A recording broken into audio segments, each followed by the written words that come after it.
The Titanic. It's the world's most infamous sinking. It's been the subject of numerous films. But there is one that almost everyone has forgotten. The Nazi version. It was one of the most expensive films ever made, reworking the story as a crude attack on Britain. Producing films or battleships. From the Nazi perspective, they're both classified as weapons. It's a strange story, but the story behind its production is stranger still. The whole movie was Titanic itself. It turned out a movie disaster. It ended in betrayal, disgrace, and death. They were shooting at us in the river. It's like a fish in a barrel. Now, using previously unseen footage and a secret diary, we can reveal a story that's been shrouded in secrecy for 70 years. The story of the Nazi Titanic.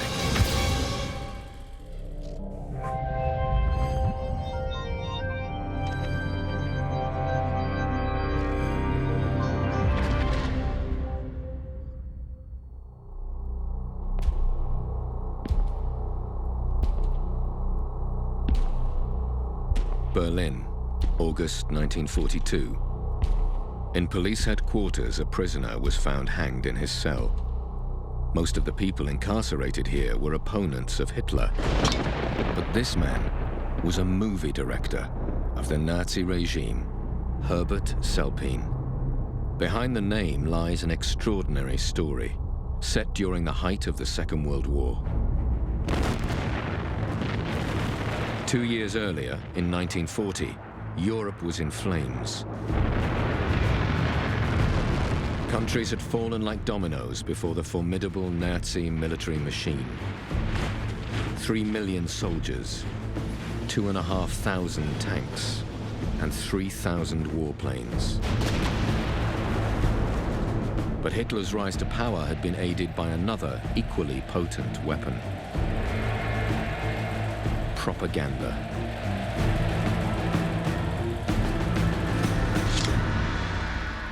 Joseph Goebbels was Hitler's Minister for Public Enlightenment and Propaganda. His job was to keep the German population behind the war by promoting the Nazis and attacking their enemies. In the days before television, film was the world's most powerful communication medium and the only way to get the Nazi message to millions.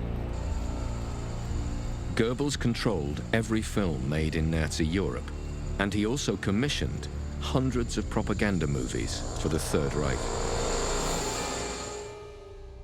For the Nazis, film was an extremely important way of mobilizing audiences, of conveying ideas, and Hitler was fascinated by the power of film. Producing films or battleships. From the Nazi perspective, they're both classified as weapons. You couldn't just win the war through the military, and you couldn't win it just on propaganda. As Europe burned, a script arrived on Goebbels' desk, outlining an extraordinary proposal: a feature film about the sinking of the Titanic. It might seem an unlikely choice of subject, but Goebbels believed the disaster could be turned into a propaganda weapon, a blockbuster film that would mount an attack on the British ruling class. The loss of the passenger liner in 1912 was the worst peacetime disaster at sea ever. More than 1,500 people lost their lives after the British-owned ship struck an iceberg and sank in icy seas. In 1940, the UK was Hitler's last undefeated enemy in Europe. Goebbels believed that the Titanic disaster could be used to mobilize the German people behind Nazi plans to invade Britain. Goebbels expected the Titanic movie to become a very spectacular film with a lot of special effects, but he also, of course, expected that the film would have a clear message against the main enemy of Germany, Great Britain. The Nazi version of the story blames the sinking on Britain's corrupt ruling elite. The Titanic's owner, Bruce Ismay, who is British but in the film speaks in German, is falsely portrayed as willing to risk the ship's safety to make a profit. This is the first time it is seen on British television. Denn in diesem Augenblick, meine Damen und Herren, erleben Sie die Sensation, dass die Titanic 26,5 Seemeilen in der Stunde läuft. Das heißt, wir fahren Weltrekord. Ismay ist doch ein Genie. Und jetzt gehen wir zum Bunker hinauf und bestellen telegrafisch so viel Aktien, wie wir kriegen können. Dann aber schnell, bevor die Sache in der Zeitung steht. During the war years, Goebbels portrayed Britain as a sham democracy ruled by a group of plutocrats who are interested only in financial gain. What you see in the film Titanic is actually the ship being portrayed as kind of a microcosm of British society, in which you have this small group of plutocrats endangering the safety of the entire society in order to reap financial reward. Goebbels had the project greenlit. The Nazi Titanic was to be a propaganda masterstroke, turning hearts and minds against the British. He had no idea that the project would spectacularly backfire on himself and the entire Nazi regime.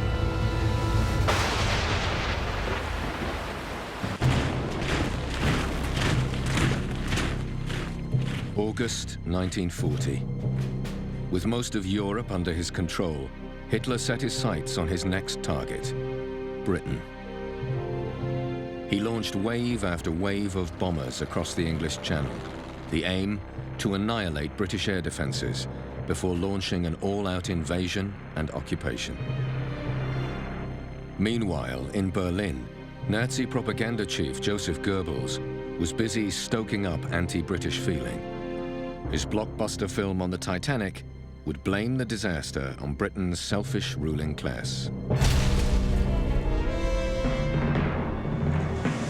This is the opening sequence of the finished film. Meine Herren Aktionäre, ich habe die außerordentliche Generalversammlung der White Star Linie einberufen, um Ihnen folgende Tatsachen zur Kenntnis zu bringen. Wir haben die Titanic gebaut, das größte Schiff der Welt.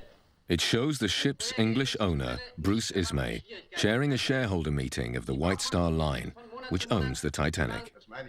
It's followed by an entirely fictional scene in which Ismay tells his inner circle the Titanic's maiden voyage will make them all rich. Nächste Woche tritt die Titanic ihre Jungfernfahrt über den großen Teich an. Und Sie, meine Herren, nehmen als meine Gäste daran teil. Sie werden auf dieser Fahrt eine sensationelle Überraschung erleben. Eine Überraschung, die unsere Aktien in ungeahnter Weise nach oben schnellen lassen wird. The very opening of the film, where you're in a stockholders meeting, and yet you have the idea of a small group even within that, of speculating in stock, hoping to make a killing. Sir, Prost Ismay. Ismay plans to break the record for an Atlantic crossing, driving up the company's share price, a goal he will pursue with total disregard for the safety of the ship. Also, Captain Smith, wir verstehen uns. Im Falle der programmmäßigen Ankunft in New York zahle ich Ihnen $5.000. Und für jede Stunde, die wir früher eintreffen sollten, nochmals je $1.000. Also je höher die Geschwindigkeit Ihres Schiffes, umso höher Ihre Prämie. Ismay in the story bribes the captain of the ship to set this world record and to show that how money rules this entire society. I think that the propaganda message of the film is really, in some ways, quite simple and straightforward, and it demonstrates the degenerate qualities of British culture in some ways, and in particular, this idea that a society is really in collapse when it begins to value profit over people really is an important message that I think that Goebbels' propaganda ministry really hoped to put out there.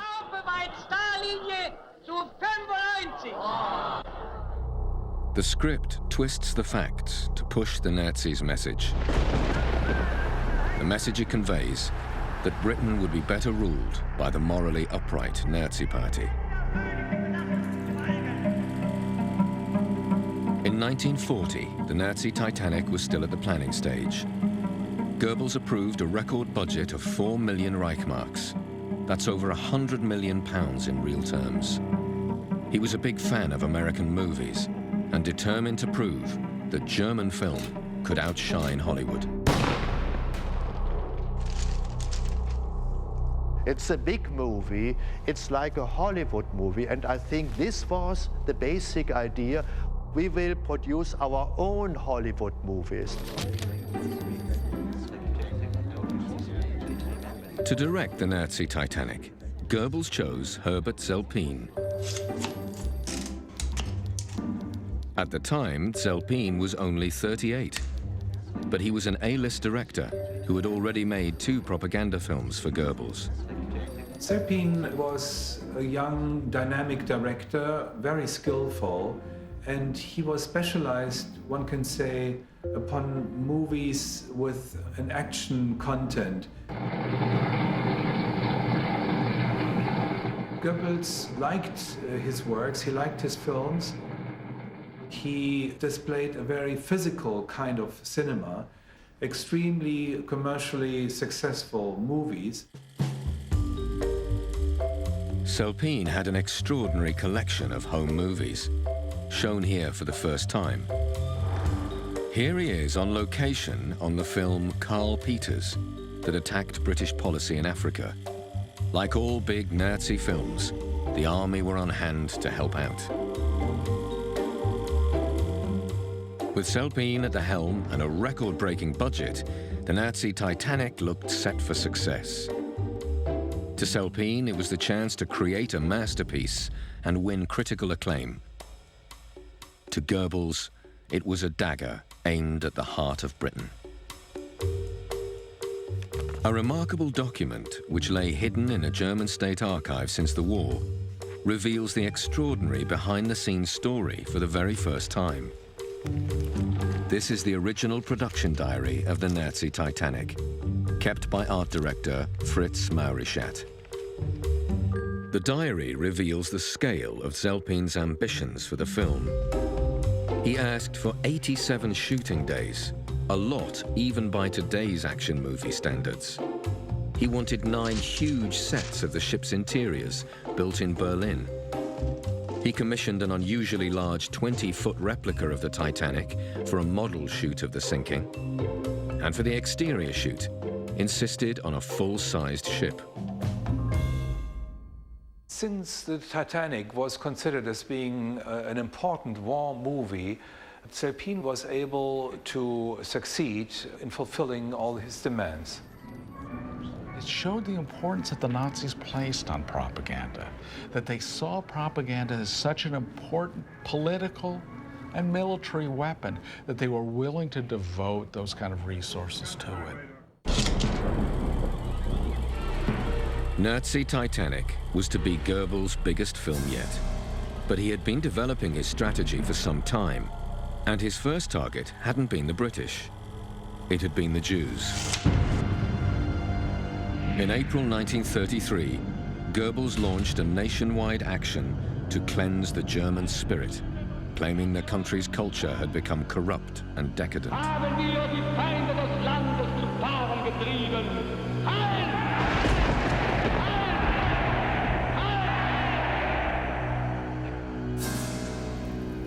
Right from the beginning, the Nazi Party was an extreme nationalist, racist, and anti-Semitic party.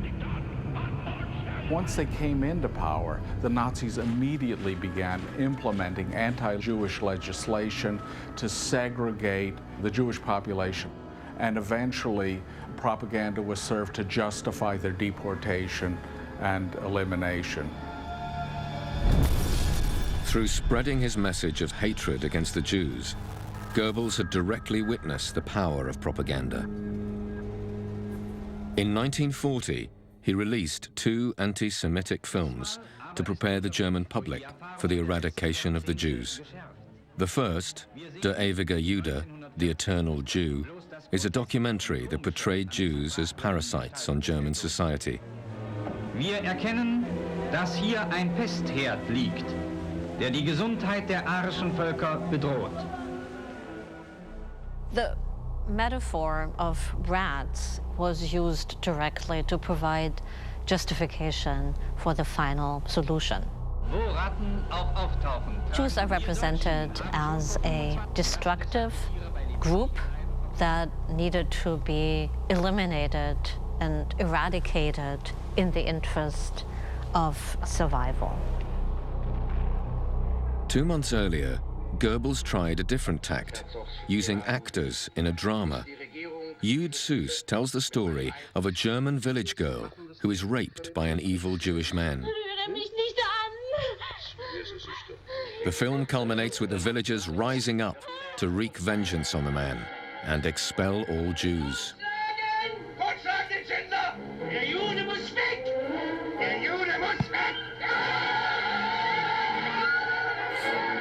To Goebbels' disappointment, the documentary The Eternal Jew was a box office flop, but the movie Jude Süß was a huge hit, seen by a staggering 20 million cinema-goers. It conveyed a lot of the same messages that Der ewige Jude did, but it did so using entertainment. And this is something that I think the Nazis capitalized on. How you get across a propaganda message, perhaps in a subtle way, using entertainment. From now on, the course was clear. Not documentaries, but Hollywood-style movies. Human dramas with the power to manipulate the emotions.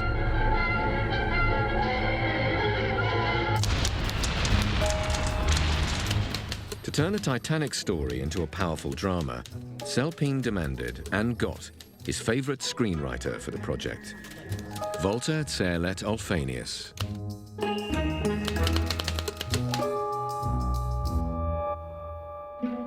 Selpin and Zerlett had been a winning team on the director's last 5 films. And as Selpin's recently discovered home movies reveal, Zerlett, here on the right, was also one of his oldest and most trusted friends. On the surface, they appeared to have little in common. Selpin and Zerlett were rather considered as being an odd couple because Selpin was so an extroverted, attractive, athletic person, whereas Walter Zerlett Olfenius was a very skinny, always sick, very nervous person who smoked all the time, rather introverted, and he had some social problems to adjust. And Selpin was someone who helped him, I think, finding his way into society. They just grew together as a good companionship and as friends. Selpin was delighted to have his old friend writing the script. But it was a decision that cost him his life.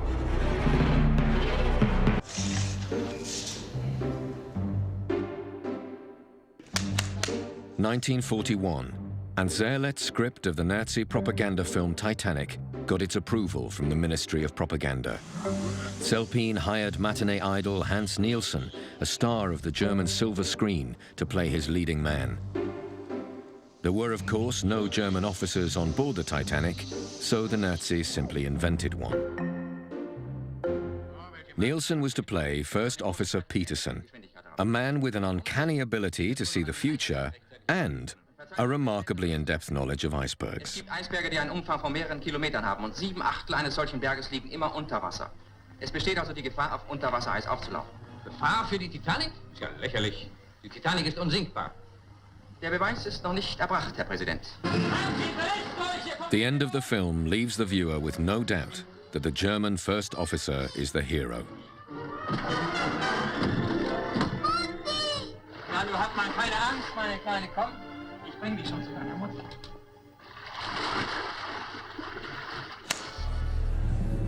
By spring 1942, Selpin's shoot was well underway. But the complexion of the war had changed. Millions of Hitler's troops were now stationed deep into Russia, stretching Nazi resources. And America had entered the war after Japan launched a surprise airstrike on Pearl Harbor. The Allies were taking on the Nazis in the propaganda war too, upping the stakes in the battle for hearts and minds.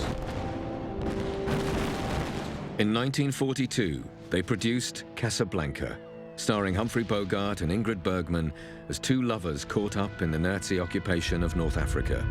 It's become a timeless classic, but it was conceived for a very specific propaganda purpose. Its release was brought forward to coincide with the big Allied offensive in North Africa. Set in French Morocco at the beginning of the Second World War, Casablanca is the story of those desperate to escape the Nazi regime. Casablanca is really a perfect example of a Hollywood propaganda film, as it makes effective use of major stars. But if you look at the story, it's a story frequently told in Hollywood anti-Nazi films, focusing on groups of people desperately trying to make it to America. He's looking at you, kid. America is the land of freedom, and so all their yearning is directed towards making that passage across the Atlantic. In the same year, Britain also fired a salvo in the propaganda war, portraying Brits as a nation of survivors, ready to resist any Nazi invasion. Defend us, thy humble servants, in all assaults of our enemies. Went the Day Well was produced by Ealing Studios in 1942.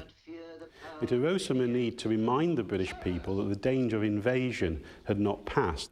So the film dramatises a fictitious German invasion of England centred on a small rural village at Bramley End. And a company of, apparently of Royal Engineers arrived, but they turn out to be the advanced troops of the German invasion.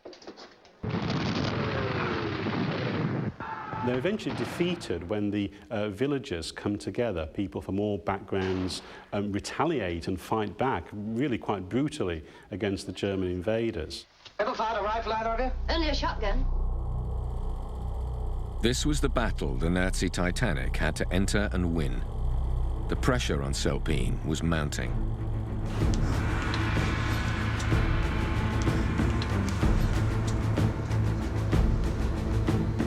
April 1942, and he was halfway through his 6-month schedule. Now he faced the production's most technically challenging phase, filming the Titanic's sinking. He had ordered the construction of a 20-foot replica of the ship. German cinema was at the forefront of this technology. Their models were among the most advanced in the world. Selpine sent his art director, Fritz Maurischat, to oversee the shoot at Scharmützelsee, a huge lake east of Berlin. Models are usually shot inside a studio under controlled conditions, but there were no water tanks big enough to float Selpine's Titanic. The director's ambition was starting to look dangerous. They had to build a huge slipway outside the lake to sink the Titanic, to pull it down by cable drums with the help of divers. To bring all the equipment to the lakeside, they needed about 25 trucks. It was really an immense logistical operation. But everything that could go wrong went wrong. We had fog, we had rain, we had storm. To make matters worse, the model kept breaking down. Its electronics malfunctioned, so that it had to be sent back to Berlin for repair. This would go on for weeks and weeks and months without sufficient footage.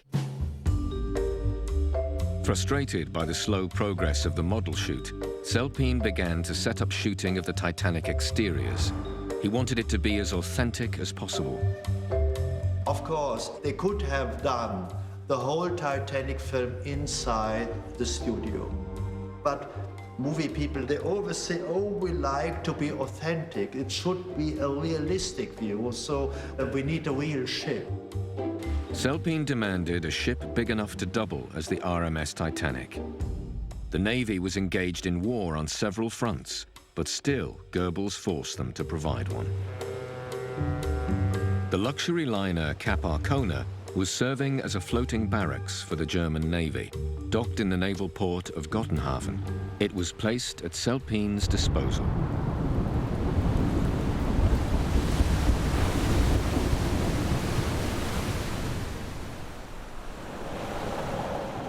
At the end of April 1942, Herbert Selpin headed east for Gottenhafen to film the all-important scenes of the sinking aboard the Cap Arcona. Trusted friend and screenwriter Walter Zahlet was already on location. He had been organizing extras from the German military and rehearsing the actors ready for the start of filming.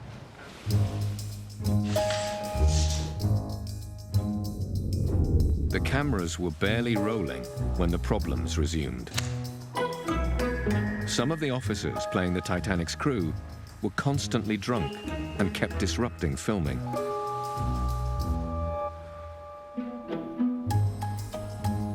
There were people running around all the time, watching the shoot.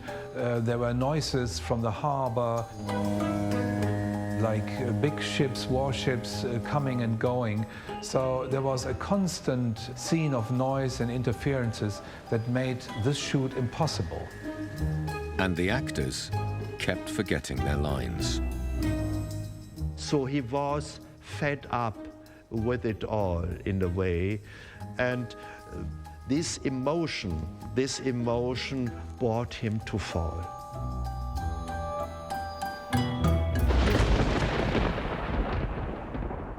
After a week's shooting, not one scene was in the can. Selpin called a crisis meeting at the hotel. They got together for dinner, and during this occasion, he started to blame the German army and made fun about the Marines. Selpin's grand plans had already pushed his friend's patience to the limit. Now he blamed Zerlett for failing to keep the naval officers in order. Zerlett responded that it was not his place to scold heroes of the Reich.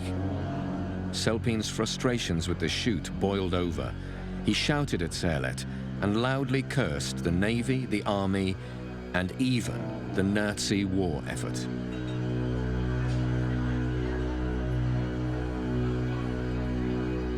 Walter Zerlett-Olfenius took military honor very seriously.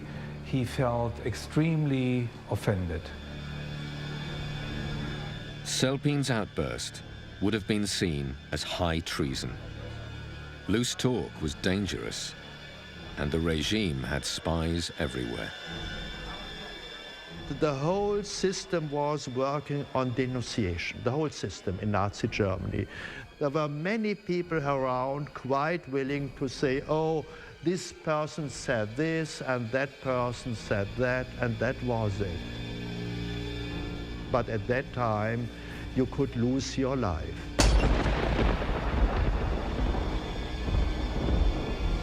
But the man who would denounce Selpin was Zerlett himself.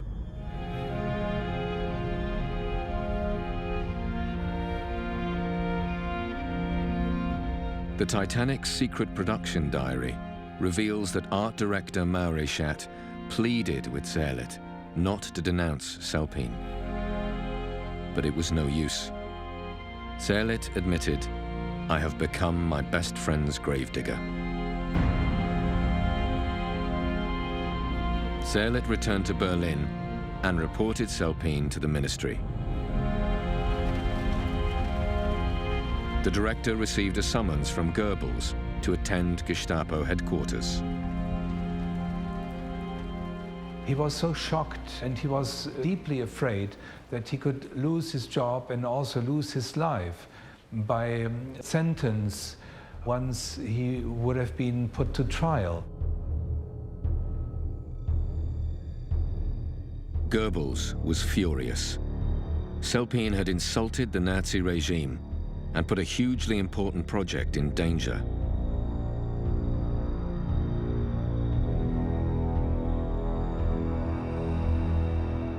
Goebbels, he asked him, did you say this? He said, yes, I have said, these are my remarks. I attacked the German army. I said this and that. And Goebbels asked him, and do you think this is true? And he said, yes.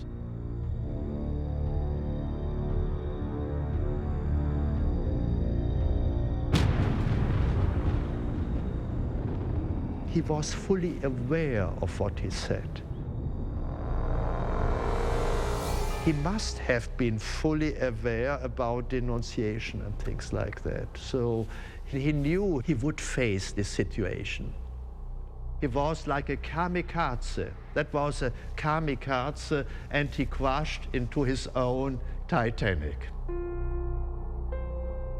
Anne-Marie Graham was secretary to a highly placed member of Goebbels' ministry and the last person alive to remember the incident. Ich sah, das Denunzieren, also das Anzeigen war ja so verbreitet. Das war ja das Schlimme. Sie mussten immer wissen, wem sagen sie das, ne? Dadurch ist ja so viel Unheil auch dann nachher passiert, Morde und sowas, nicht? Durch dieses Anzeigen. Der hat das gesagt und der hat so gesagt und na, wie es auch bei Serpin dann ist, nicht?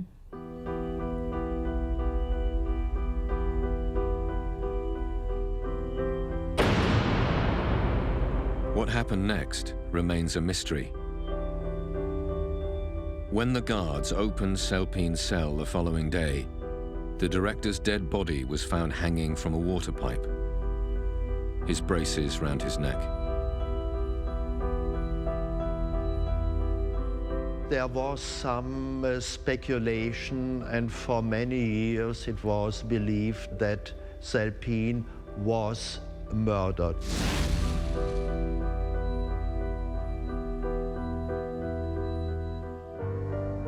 Heißt es, wie ist er zu Tode gekommen? Das weiß keiner. Einer sagt, die Gestapo hat ihn da ermordet, anderer sagt, er hat Selbstmord begangen. Ja,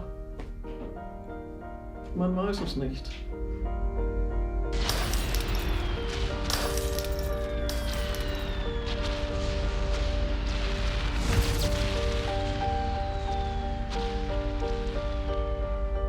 Goebbels' private diary sticks to the official version of events. Entry 1st August 1942. The director Selpin had committed suicide in his prison cell. This way, he came to the conclusion the court would have done. Following Selpin's death, Goebbels hired a second director to finish the film, but he had bigger problems to worry about. December 1942. The tide of the war started to turn. Hitler's eastward advance ground to a halt at Stalingrad. The coldest Russian winter for a decade had decimated Nazi supply lines. German soldiers were dying in their thousands at the hands of the resurgent Red Army.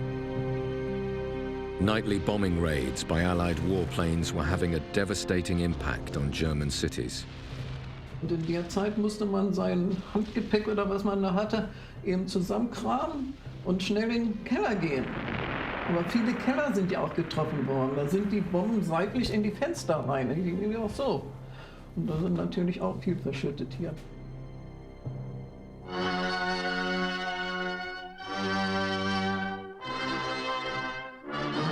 Goebbels finally sat down to watch his great blockbuster. But as the film rolled, an awful realization dawned on him. The scenes of the sinking bore an uncanny resemblance to what ordinary Germans were facing. He had made a terrible mistake. Entry of 17th December 1942. Goebbels dictates, in the evening, Demandowski shows me and some of my guests his new film Titanic.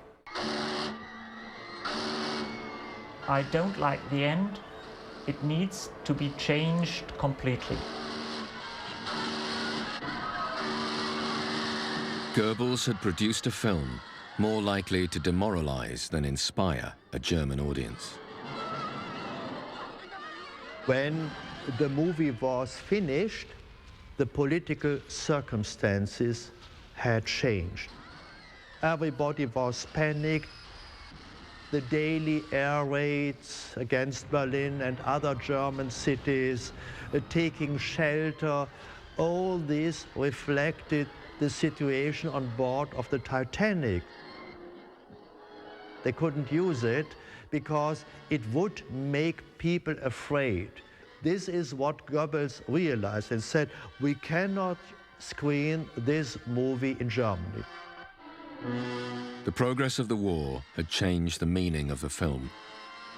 The sinking ship now looked like a metaphor for Nazi decline.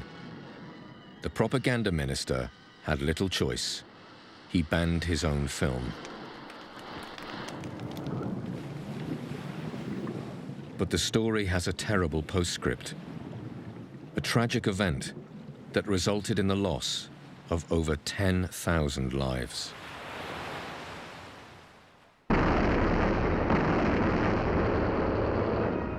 The Nazi forces' retreat proved as brutal as their advance, and one of their many atrocities gave a horrifying final twist to the story of the Nazi Titanic.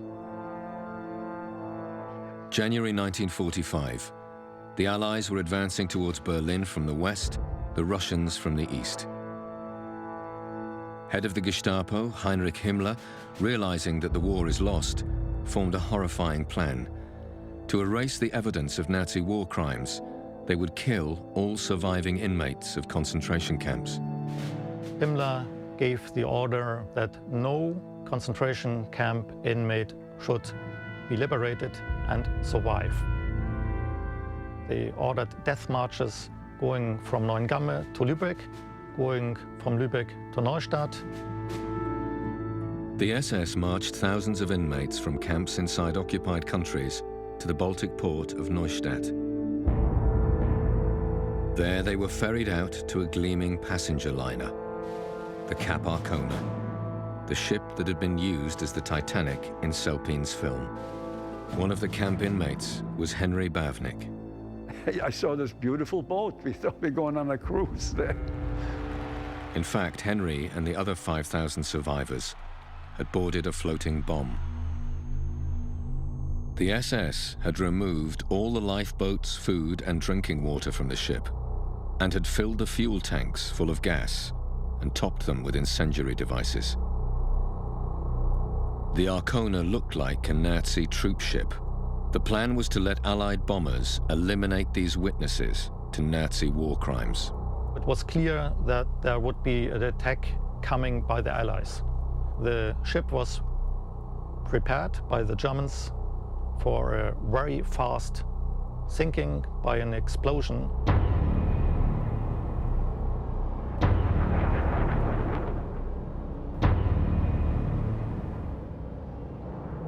Just minutes after Henry and the other camp survivors board the ship, they hear a terrifying sound, the drone of approaching RAF bombers. All of a sudden, we see those planes coming, and we could hear that they dropped a bomb on the boat, but no big explosion or anything. But then we saw the fire started. Also on board is Sam Pivnik. We had machine gun and we had bombing, but none of us was military orientated. So we didn't know if it was the bombing or the machine guns, or both. The RAF bombers had no idea there were prisoners on board. A bomb struck the Cap Arcona's stern and exploded, igniting the gas canisters. I was on the other end of the boat, and also I was lucky that the wind was going toward where the bomb exploded. So we didn't feel much of the fire for a long time, you know. It took about 3-4 hours, and then I could see actually where the floor is starting to smoke. The fire swept through the vessel. Soon the flames reached Sam on the top deck. He faced a choice: burn to death or risk a long drop into the freezing waters below. Eventually, I was pushed near the edge of the top deck and I jumped into the water, hoping I can swim. I wasn't a good swimmer, but that's the only chance. You either bend or you swim. As I watched down at the water, you could see how people, because a lot of people jumped into the water, you know. And I could see actually people go down for about 20, 30 feet. You could see how they all sinking. I mean, not doing anything, just slowly going down to the bottom. If the icy waters and the flames weren't enough, RAF planes were strafing the fleet, and SS officers were picking off anyone trying to escape. And they were shooting at us in the river, and the airplane was machine gunning us as well. It's like a fish in a barrel. Suddenly, the Arkona listed dramatically, tipping more people into the sea. Only by grabbing hold of a rope did Henry manage to save himself from drowning. And there I'm holding onto the rope, and there's about 300 people fighting to get to the rope. And within about 5 minutes, there were about 5, 6 guys that actually held onto the rope. As the survivors tried to escape the freezing water, the SS were waiting. As I come closer, there were police and SS shooting the people that came out of the water, and even shooting into the water. And I saw other people were ducking, and I did the same. So I still stayed in the water till it got a bit darker. And then I walked onto the land. But at that time, there was a lot of bodies lying around. Back on the ship's burning hull, Henry was eventually rescued by a local fishing boat. He was one of the lucky few. I must have had at least 50 friends that all died. That's only me, you know. 50 friends from the concentration camp that I was with them for practically 4 or 5 years.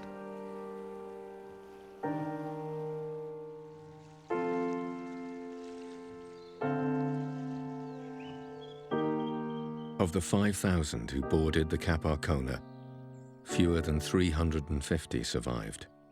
Its death toll was 3 times as many as the Titanic disaster. Just a few days later, the Nazis surrendered, ending the war in Europe. It was the terrible final act of the story of the Nazi Titanic.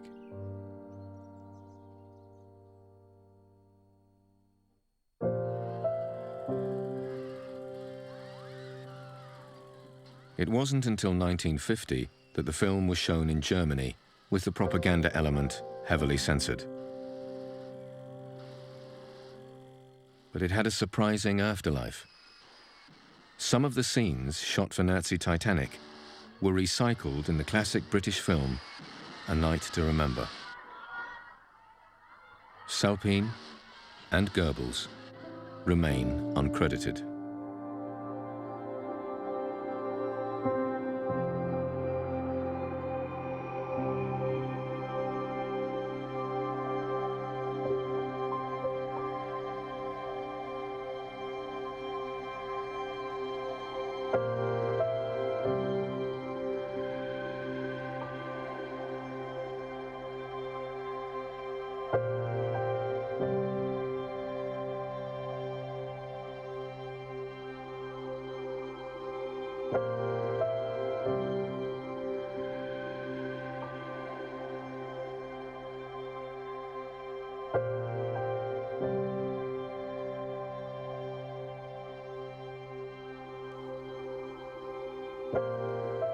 And the Revealed documentary series continues next week with a hot topic at the moment.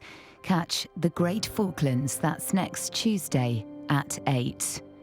Stay put, next tonight, it's the Body of Proof season finale.